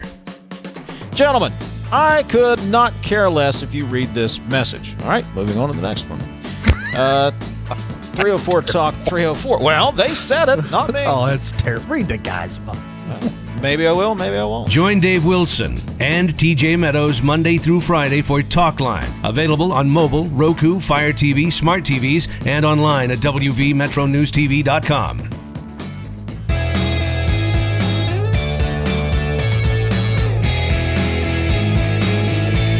All right, welcome back. 26 minutes till the hour, Metro News Hotline. You know, Coop, we don't have Amy Smith today. Amy Smith is out of the box today. So here's something that we got sent via text that I think is pretty interesting. We're going to get Alex Wiederspiel on the air here, our Metro News Hockey Insider, here in just a minute. We got a pretty interesting text. We played a couple of clips from the Sunbelt Media Day in New Orleans in the Sound of Sports in the 3 o'clock hour. The Eastern Division teams, like Marshall, presented yesterday. The Western Division teams presented today. 304-282. Dave, who will have more wins this year in year 2? Tony Gibson or Rich Rod? What do you think about that? What do you think about that? Because, right off the top of my head, I'm thinking, we've got projected win totals from these sports books, and Marshall's projected win total, according to BetMGM, is 7.5. WVU's is 5.5. I think we're going to learn a lot about West Virginia when they play UVA in Charlotte. We had a clip from Marshall's quarterback. I always get Carlos Del Rio Wilson. I always forget the order of those. Yeah, Del Rio Wilson. We had some clips from him, and I think that goes a long way in explaining why maybe their win total is a little more. I mean, having an established quarterback who's a playmaker that's returning to your team in this day and age of college football, that's pretty unique. That's pretty unique. He didn't go to another school. That's kind of unique, that the fact he had the season he had last year and he stayed at Marshall. So I think I can see why Marshall has a little bit of a leg up playing in the Sun Belt Conference and having some more wins. But we don't really know a lot about this West Virginia team yet. Again, I mean, it could be a spectrum of quality. So we'll see what happens. As we get closer to the season, we'll probably talk more about topics like this. But, most of the prognosticators really see West Virginia in the bottom fourth of the Big 12. And it's a tougher league, obviously, than the Sun Belt. But Tony Gibson was mentioning yesterday, he says he thinks the Sun Belt is the toughest of the group of 6 leagues. And there's really not much of a question about that. We'll see. Anyway, that's a really interesting question. But those hotels didn't buy themselves. So the fact that they've got Marshall winning more games than West Virginia against the Mountaineers schedule, I think that's probably the way to play it. You know what? If you got a thought on that out there and you want to send me a text on it, I'd love to hear that. 304-TALK 304, 304-8255 304. I'm on Exit Weekly, WEEKLUI. We'll get into our question of the day in just a bit as well. But I want to get Alex Wiederspiel into the mix, our Metro News Hockey Insider, and he's just started writing also for Heavy Sports. And you've got some content up already on that, don't you, Alex? Yeah, yesterday was a busy day. There was a lot going on for offseason in mid-July with free agency essentially done, and then the schedule released today. So yeah, it's been a busy first week. Now, so I want to get into the schedule, specifically the Penguins schedule, which was released at 1 o'clock Eastern time today. But first, your initial reaction to the news that it's now official that the Wheeling Nailers are losing their affiliation with the Penguins after 29 years. It's obviously disappointing, I think, for fans, and I've already seen some Nailer fans reacting on social media, and then folks who are just fans of the Penguins who are obviously just disappointed because they like the geographic sort of authenticity of that partnership or did for 29 years. But I think also it is still very early in the process, so we don't know what this means necessarily for the Nailers, and so I would caution fans not to necessarily go over the top in terms of reaction, but it's big. It's obviously a big deal. It's a concern, and I think the next step is really, what do the Nailers do now? Yeah, when we talked about this when this was raised as a possibility when the new Hammond Group took over the Penguins a few weeks ago, that this was going to happen, that the Pens affiliation in the EHL would be going to Florida for the Everglades near the new owners of the club. And we ran down some of the teams in the NHL that don't have affiliates in the ECHL, and Columbus is one. So that geographically seems like it could be a match. It does. It would depend on, and again, this sort of differs based on, market to market and team to team, whether Columbus feels that they need an ECHL affiliate. All right, let's talk a little bit about the schedule. First of all, how about the number of regular season games? We're bumping up to an 84-game schedule this year. Yeah, this is going to be pretty fascinating. And it's not the first time they've done 84 games. There were some seasons in the past where they were up to 84. And I'm not in full agreement with the reason for it, because I think that the idea of getting those 2 extra division games and evening out the division games, while it looks nice mathematically, I think that we need even more division games. So I'm still not 100% satisfied with the way the 84 are currently structured. But nonetheless, at least now you're going to get 4 games, 28 games in your division, 4 games against every division opponent. And it will also change sort of the way we look at point totals. Like I was trying to game out on a spreadsheet, like what I think the final numbers could look like this year. And I was realizing I have to kind of adjust upward for what most division winners and wild card numbers are going to, historically 94, 95 points in most years in this era is going to get you into the playoffs. That's probably not going to be true now with an additional 2 games, let alone 2 games in division. So I'm going to be very curious to see how this impacts sort of just the playoff races in general. There will be some added element to this that I think will be hard to gauge until we actually have a sample. So in an 84-game schedule in the regular season, the Pens play Metropolitan Division opponents 4 times each, home and away 2 times each. Western Conference opponents twice, home and away. Atlantic Division opponents 3 times each. Here's what's crazy. How about this? This is the first time the Pens are going to play a regular season game in September. September hockey in the regular season. I got to get my mind wrapped around that.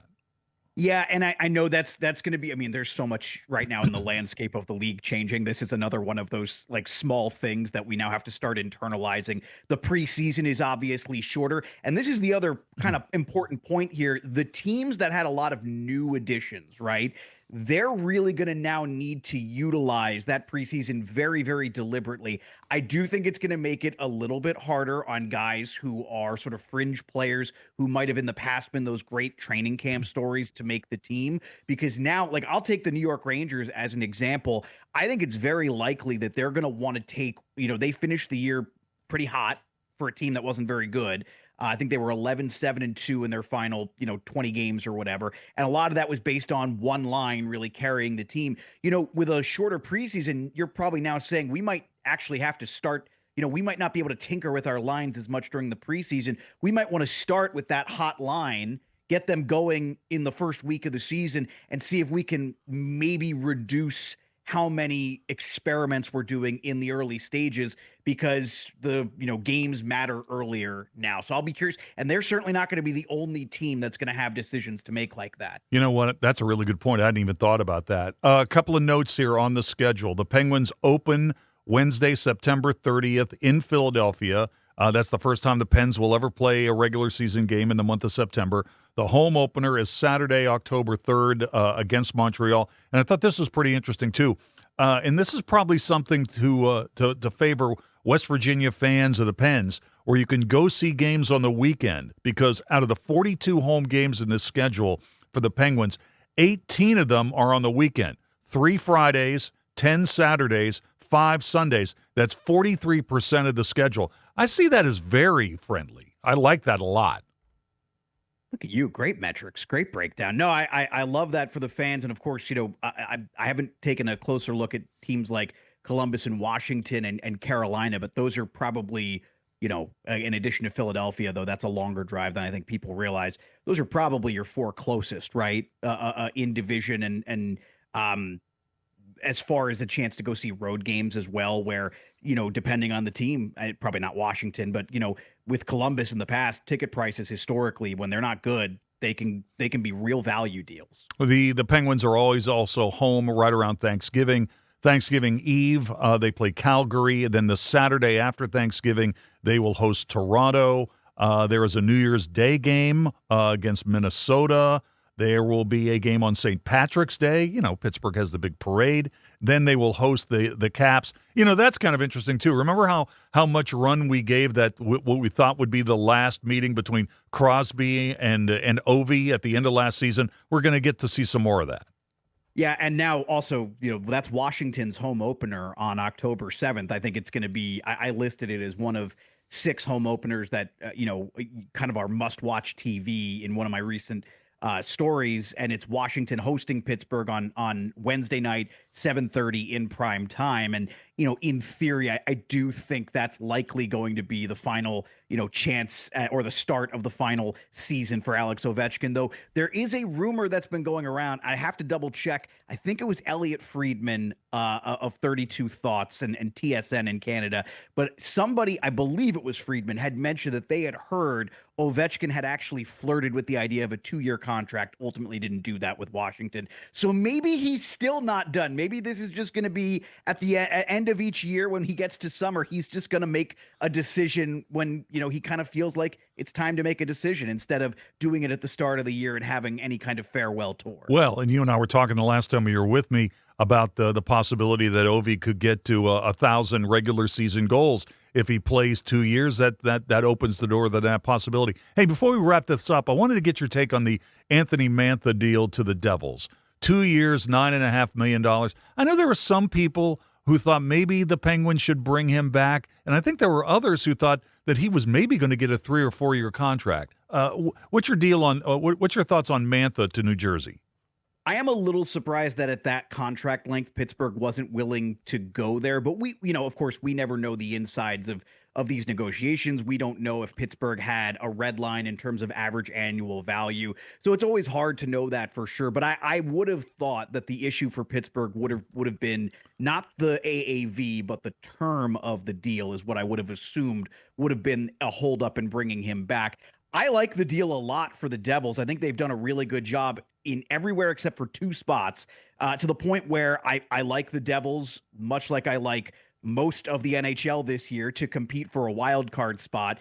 I think the league has, I really don't think it's ever been this wide open that I can remember, but I think it's a great deal for the Devils, and I particularly like it if Mantha is playing on Jack Hughes' wing, because even though, he's dealt with his injury past, I think he fits really well with a guy who plays at kind of a high pace and can set him up in good spots on the ice to use his wonderful shooting ability and finishing ability. So I actually really like that deal for the Devils. And if they use him further down the lineup, it gives them a little bit of goal scoring depth. I will say this, there are some differences between Dan Muse and Sheldon Keefe. And I think Sheldon Keefe generally plays a slower, less tempo game than Dan Muse did in Pittsburgh as coach. So I would wonder how that would fit if Mantha's not playing with Hughes in the top 6. But I do like it for New Jersey. I'm a little surprised that at that term he's not back in Pittsburgh. Hey, it's great to have a hockey conversation on a day where there's news. Unfortunately, it's not positive news for Wheeling, but the schedule did come out earlier today. Hey, finally, I got about a minute here, but I did want to get your take.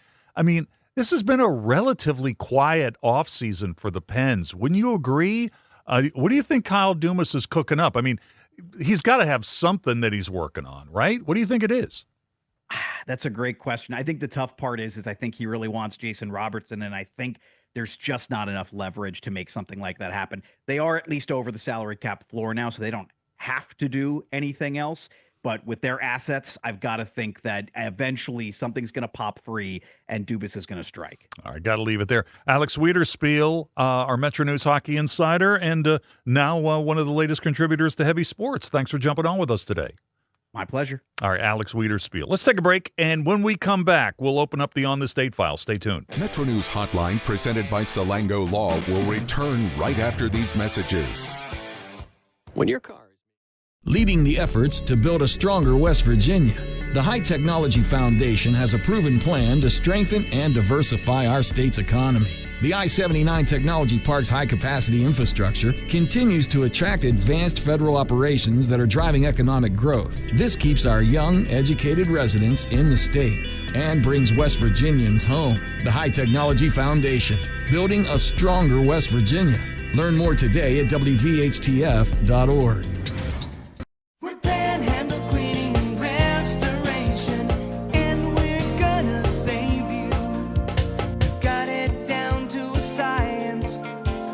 Absolutely.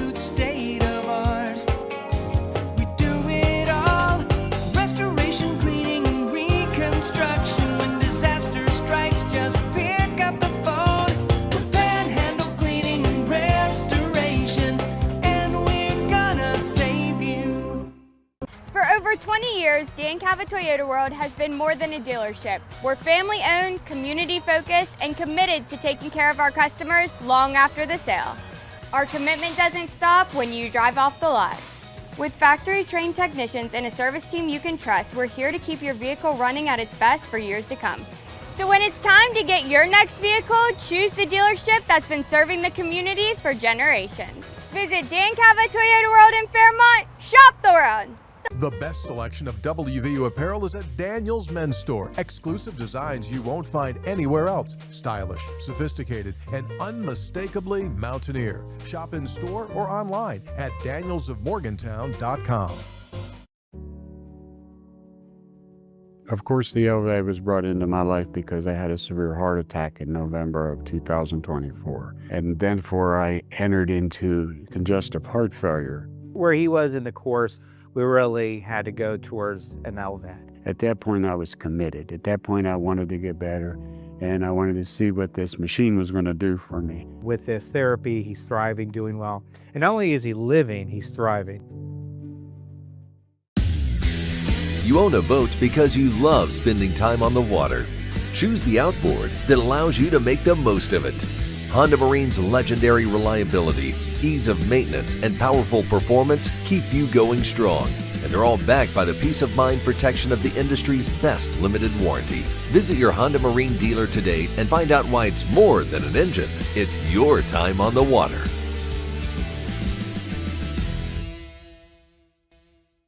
In 1914, the same year the first commercial flight soared and the Panama Canal opened, Greer Industries was born. Herbert and Agnes Greer began in Morgantown, West Virginia, striking the first pick into the limestone formation that would become the backbone of one of the state's great industrial legacies. From the roads we drive on, the buildings we build, and the communities we serve, Greer Industries has been delivering quality for decades. At Greer Industries, we've been improving lives for more than a century. I kid my friend who just texted me, by the way, and said, no blanking cheese. You don't want him there because not everyone's going to have cheese. He's going to go up to everybody there and start turning over their carts. You are illegitimate. Midday on Metro News Television.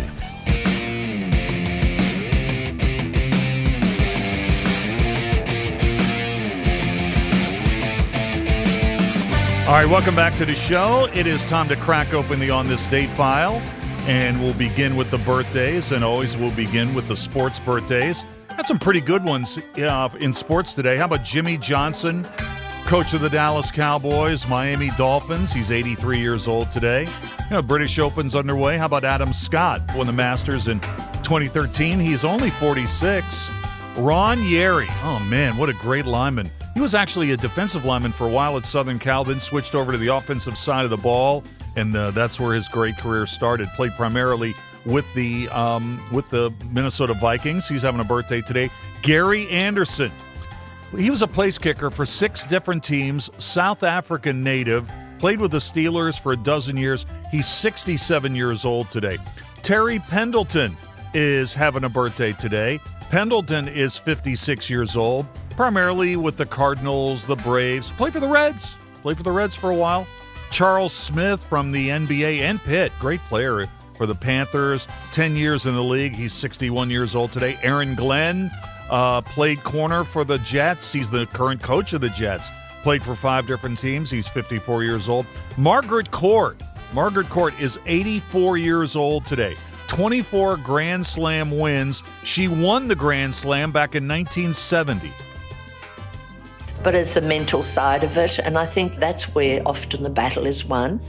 And I remember just saying, no, this is it, I'm going to do it. It was wide in the line. Margaret Court has won the Grand Slam. But I always remember at the end of it, I remember thinking, praise God, it's all over. Margaret wins $7,500. The biggest prize in women's tennis.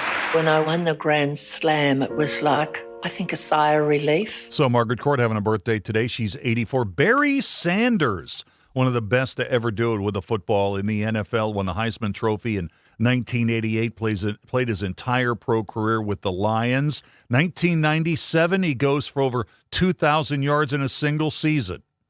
We'll passing. Sanders needs 2 for 2,000, and he's right about at 2 there, out to the 44-yard line. Yeah, they're going to take this ball because this is the ball that he got 2,000. There it is. The linemen, they're the ones who wanted the 2,000. Barry didn't talk about it. You know, it was such a great year. Guys that I had a chance to line up with that cared so much about, seeing me succeed. To see us run off 14 consecutive 100-yard games, that was something they really took pride in. Gets the ball. There he goes. Barry Sanders, 58 years old. Talking about that offensive line for the Lions in 1997, former Mountaineer Mike Compton was the center on that Lions offensive line that year. From the world of entertainment, Phoebe Cates is 63 years old today. Will Ferrell, his new show debuts on Netflix today. He's having a birthday today. He's 59. We had the ESPYs last night. Let's go back to the ESPYs in 2008 when he accepted an award for Tiger Woods. People are always asking me, Tiger, how do you do it? And my answer is shut up. I ask the questions around here. I'm Tiger Woods. But what can I say? It's been a great year. Clearly, I am the best golfer alive today, and arguably the greatest of all time. But as I look around this room tonight, I realize that this isn't about being the best golfer. It's about being the best athlete alive. Which apparently I am. What can I say? You voted. You voted. Will Ferrell having a birthday. He's 59 today. Our musical birthday to the break, Stuart Copeland of The Police is 74 today. The 5 things to know at 5 o'clock in sports are coming up next.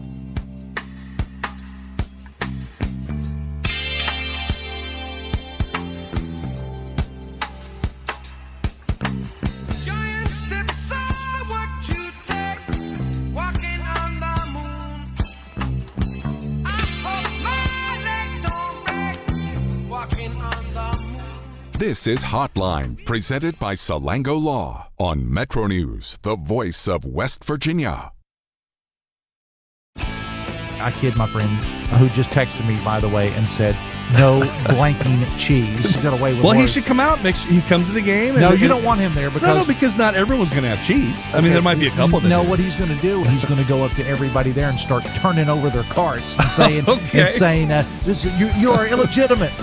This is not accurate. Midday on Metro News Television. Available on mobile, Roku, Fire TV, smart TVs, and online at WVMetroNewsTV.com. Leading the efforts to build a stronger West Virginia, the High Technology Foundation has a proven plan to strengthen and diversify our state's economy. The I-79 Technology Park's high-capacity infrastructure continues to attract advanced federal operations that are driving economic growth. This keeps our young, educated residents in the state and brings West Virginians home. The High Technology Foundation, building a stronger West Virginia.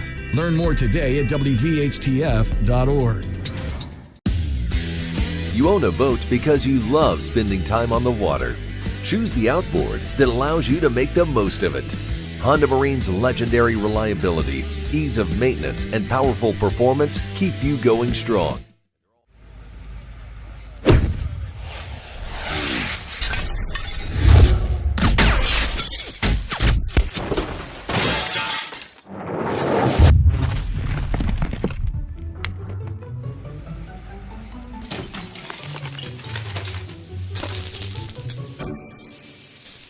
I'm Sean Kovich, Mountaineer Golf Coach. When disaster strikes your home, business, or golf game, call the restoration company the Mountaineers call. Panhandle Cleaning and Restoration. At Daniel's Men's Store, exceptional style begins with a curated selection and finishes with a flawless fit. When it's time to buy a suit, Daniel's is here to make sure yours is one of a kind. Discover tailored suits you'll only find in-store at Daniel's. For over 20 years, Dan Cava Toyota World has been more than a dealership. We're family-owned, community-focused, and committed to taking care of our customers long after the sale. Visit Dan Cava Toyota World in Fairmont. Shop the world! In 1914, The same year the first commercial flight soared and the Panama Canal opened, Greer Industries was born. Herbert and Agnes Greer began in Morgantown, West Virginia, striking the first pick into the limestone formation that would become the backbone of one of the state's great industrial legacies. From the roads we drive on, the buildings we build, and the communities we serve, Greer Industries has been delivering quality for decades. At Greer Industries, we've been improving lives for more than a century. I had a severe heart attack in November of 2024. And then I entered into congestive heart failure. We really had to go towards an LVAD. And not only is he living, he's thriving. Download Metro News Television on your iPhone or Android. Search Metro News Television in your app store. Create an account today to get alerts and watch all live and archived content. Download now. Good morning, sir. It's yet another beautiful day to be in pursuit of happiness, is it not? I like the optimism. Let's see if we can take care of that by the end of the show today, shall we? Talkline on Metro News Television. Win.